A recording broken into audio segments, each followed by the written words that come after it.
अगर कोई भूत हर रोज ठीक 5 बजे घर से निकलता हो तो वो आखिर जाता कहाँ है? यह प्रयोगशाला में पकड़ा गया पहला भूत था। रोज दोपहर ठीक 5 बजे वो दरवाजे के पास आकर खड़ा हो जाता था। शोधकर्ता कयांग यह जानना चाहता था कि आखिर यह भूत रोज जाता कहाँ है। ठीक समय पर दरवाजा खोला गया और भूत बाहर निकला। कयांग चुपचाप उसके पीछे पीछे चल पड़ा। कुछ दूर जाने के बाद भूत एक बस स्टॉप पर आकर रुक गया। भूत बस रोकने के लिए हाथ हिलाने लगा, लेकिन कयांग जानता था कि ड्राइवर भूत को देख नहीं सकता, इसीलिए वो खुद आगे बढ़ा और बस रुकवा ली। बस में चढ़ते ही उसने देखा भूत पहले से ही एक सीट पर बैठ चुका था। अब जाकर कयांग ने राहत की सांस ली और पीछे की सीट पर बैठ गया। कुछ स्टॉप बाद भूत बस से उतरा और कयांग फिर उसके पीछे चल पड़ा। दिन कब रात में बदल गया पता ही नहीं चला। थोड़ी देर बाद भूत एक स्कूल में घुसा। वहाँ वो क्लासरूम में जाकर बेंच पर बैठ गया और हवा की तरफ देखकर पढ़ने लगा। कयांग ने उसे परेशान नहीं किया। अचानक भूत खड़ा हुआ और ब्लैक बोर्ड पर बड़े बड़े अक्षर लिखने लगा। जैसे ही कयांग पास गया,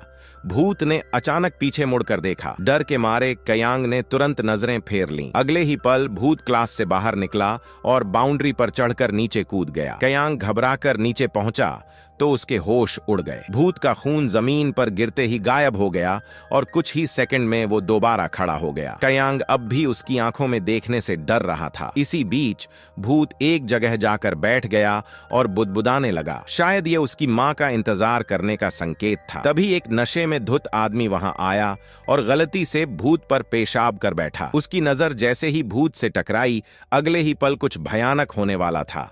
अचानक भूत गायब हो गया। कयांग भीड़ में छिप गया, लेकिन अचानक दोनों आमने सामने टकरा गए। भूत जमीन से हवा में तैरने लगा। उसने कयांग के कंधे पकड़ लिए और धीरे धीरे उसके चेहरे के पास आया। लगा अब कयांग मारा गया, लेकिन हैरानी की बात यह थी कि भूत ने उस पर हमला नहीं किया। उसी समय सुरक्षा कर्मी आए और कयांग को गोली लग गई। जमीन पर गिरते हुए उसने देखा भूत की एड़ी में लोहे की एक तार बंधी थी। थोड़ी देर बाद भूत अकेला प्रयोगशाला लौटा और कर्मचारियों को डरा दिया। कमरे में घुसते ही उसने दरवाजा बंद कर लिया। कयांग ने दोबारा जांच शुरू की। वो जानना चाहता था कि उस लोहे की तार का दूसरा सिरा कहां जुड़ा है। तार उसे एक बड़े अस्पताल तक ले गई। वहां वो एक मध्यम उम्र की महिला से जुड़ी हुई थी जो आईसीयू में जिंदगी और मौत से लड़ रही थी। जैसे ही कयांग पास गया, महिला को जोरदार झटके आने लगे। अचानक लाइट जल उठी। डॉक्टरों ने पूरी कोशिश की, लेकिन 5 दिन बाद महिला ने अपनी सबसे बुनियादी जिंदगी भी खो दी।